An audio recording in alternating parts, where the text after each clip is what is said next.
تا دێت شەڕ و ئاڵۆزیەکانی نێوان پەکەکە و سوپای تورکیا لە نێوخاچی هەرێمی کوردستان تونتر دەبێت. هاتنە پێشی سوپای تورکیا زیادی کردووە بۆ 30 کیلۆمەتر و هەڕەشەی گرتنی بناری قەندیلیش دەکات. حکوومەتی هەرێم و عێراقیش ئامادەکاری بۆ ئاوارەبوونی خەڵک دەکەن.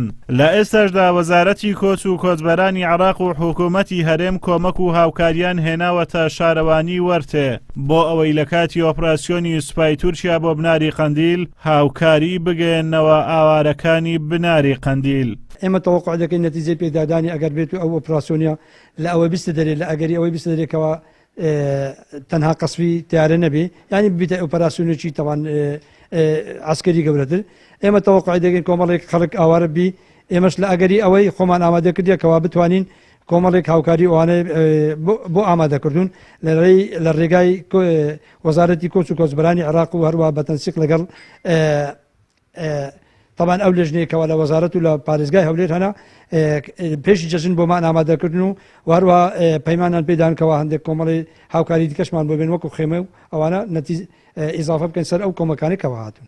هەرچی شارەوانی قەندیلی شاڕای دەگەێنێت ئەوەی وەزارەتی کۆچ و کۆچبەران و حکوومەتی هەرێم دەیکات تەنها بۆ دروستکردنی ترس و لە ڕاوچەیە لای گوندنشینانی بناری قەندیل بۆ ئەوەی خەڵک گوندەکانی خۆی چۆڵ بکات و ڕێخۆشکەر و زەمینە ساز بێت بۆ هاتنی سوپای تورکیا. داواش لە خەڵکی ناوچەکە دەکەن گوندەکانیان چۆڵ نەکەن.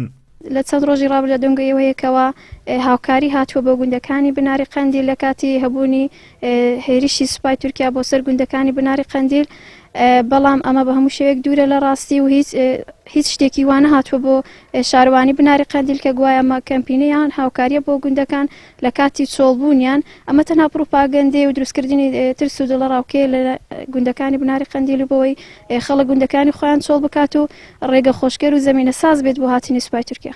لە ئێستادا ئەو گوندانێکەوە دەکەونە سنووری بناری قەندیل 63 گوند لە خۆ دەگرێت و تاکو ئێستا هیچ گوندێک بە فەرمی چۆڵ نەکراوە، هەمویان بەردەوامن لە ژیانی ئاسایی خۆیان و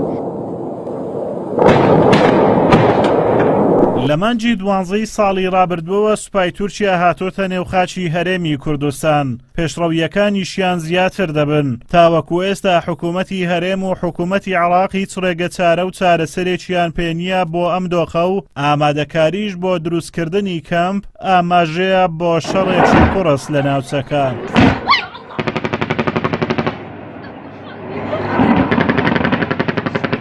هێنانی ئەم کەلوپەر و هاوکاریانە بۆ شارەوانی وەرتێ ئاماژەیەکی ترسناکە بۆ تێکچوونی بارودۆخی ئەمنی بناری قەندیل. لەو نێوەشدا زەرمەندی سەرەکی هاوڵاتیانی ناوچەکە دەبن. ئازادۆمەراوەی کەناڵی ئاسمانی پەیام ناحیەی وەرتێ.